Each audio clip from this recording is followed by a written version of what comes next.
আসসালামু আলাইকুম এভরিওয়ান, সকলে কেমন আছেন? আশা করি সবাই ভালো আছেন, সুস্থ আছেন। আসলে সিয়ামের বৃত্তি পরীক্ষার জন্য একটু ব্যস্ততা কারণে আমি প্রতিদিন দিতে পারছি না। আবার চলে আসলাম আজকে আপনাদের কাছে। আমরা চলে আসছি কোথায় দেখুন, এটা হচ্ছে সালমান আল ফার্সির যে খেজুর বাগান ছিল তার পাশেই সালমান ফার্সি কূপ বলা হয় এটাকে। সেই জায়গাটায় 1400 বছর আগে যেমন ছিল তেমনই আছে, শুধু আশেপাশে যে সৌন্দর্য সরকার ওটি বৃদ্ধি করেছে আমাদের মতো হাজিরা যেন প্রবেশ করে সৌন্দর্য দেখতে পারে। এবং বহু ভিজিটররা আসে নানান জায়গা থেকে দেখার জন্য। আসলে এটা খুব সুন্দর জায়গা, দেখলে আপনি বুঝতে পারবেন আসলে নিজ চোখে দেখা।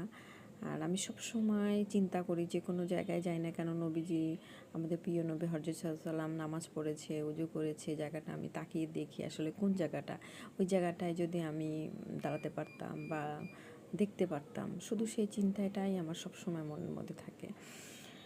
যাই হোক, আল্লাহ তাআলা যাওয়ার তৌফিক দিয়েছে এবং যেতে পেরেছি, এটাই লাখ লাখ শুকরিয়া।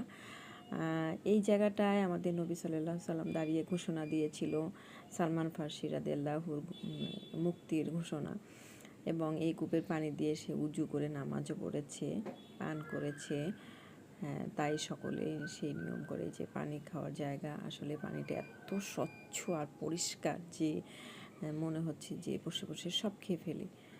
আমি এক বোতল বাসায়ও নিয়ে এসেছি এবং খেয়েছি মন প্রাণ ভরে, একটু মাথায় দিয়ে মুখে। আসলে জায়গাটা মদিনা বা মক্কা শরীফের প্রতিটা জায়গায় এমনভাবে স্মৃতি হয়ে থাকবে আমার মনের মাঝে সারা জীবন, যেন মনে করতে পারি আল্লাহ কখনো যেন ভুলে না যাই, স্বপ্নেও যেন দেখতে পারি সবসময়, এটাই আশা করি।